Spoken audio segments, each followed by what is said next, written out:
Okay, so our last video in section 1.4, we're going to talk about order and absolute value. So order talks about what happens when numbers are less than or greater than. And it's really important that we understand how to read these symbols so that we're reading them the correct way. And we always read these inequality symbols from left to right. So we're always comparing the number on the left side to the number on the right side. And you probably heard of some of your teachers referring to these as alligators, right?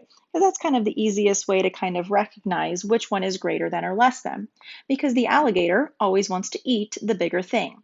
So when I read this first one, this number is going to be less than this number because the alligator wants to eat the one on the right side. That means he's bigger than. So that means the one on the left side is less than. So this is a less than symbol. Or you have a less than or equal to symbol. That means this symbol is a greater than. This number is greater than this number. Or you have a greater than or equal to. So it's important that you're reading those symbols correctly. For example, if I have -8 and 6, if I think about those numbers on a number line, I can say that -8 is less than 6 because 6 is bigger. Or if I have -3 and -7. Now be careful on this one. Think about where those numbers are in the number line. If I'm comparing -3 and -7, then I can say that -3 is actually greater than -7. It's more to the right on the number line. It's bigger than -7. So making sure that you can read those properly are really important. All right, what about example 5? Can you take these two numbers and compare them and put the correct inequality symbol in between? So using either less than or greater than, can you make the statement true? So in example number 5a, I want you to compare 2 and 9. Well, 2 is less than 9. So the alligator wants to eat the 9. 2 is less than 9. How about -3.45 and 1.32? Well, negative anything compared to a positive, -3.45 is less than 1.32. How about 6 and -12? Well, we know that +6 is going to be greater than -12. So make sure your alligator eats the 6. 6 is greater than -12. All right, compare -18 and -5. Well, -18 is going to be less than -5. All right, what about fractions? What if I asked you to compare 7/11 versus 5/8? 7/11 versus 5/8. Ooh, that one's a little bit harder because it's harder to compare when they're not out of the same whole amount.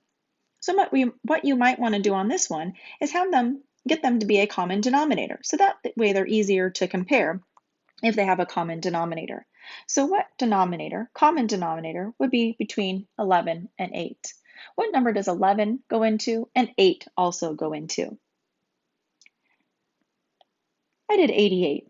So I multiplied the numerator and the denominator of 7/11 by a factor of 8. That gave me 56/88. 56/88 is the same thing as 7/11.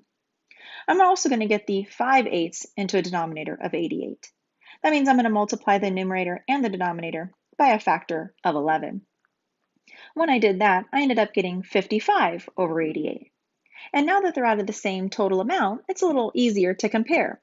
56/88 and 55/88. Well, 56/88 is greater than having 55/88. And so I can use a greater than symbol and say that 7/11 is greater than 5/8. But getting a common denominator was helpful on that one. All right, last idea is about absolute values. Technically, absolute value is the distance that a number is from 0 on a number line. So if I ask you for the absolute value of 4, what I'm really asking you for is how many units is 4 away from the number 0? The absolute value of 4 is 4. But what if I asked you for the absolute value of -4? What I'm asking you is how many units away is -4 away from 0? Wouldn't you also say +4? Because distance is never negative, absolute values means then we're always positive. So the absolute value of 4 is 4, and the absolute value of -4 is also 4. So absolute values are always positive. The symbol we use for absolute value kind of looks like two bars on each side. So example number 6 asks us to find the absolute value of these three numbers.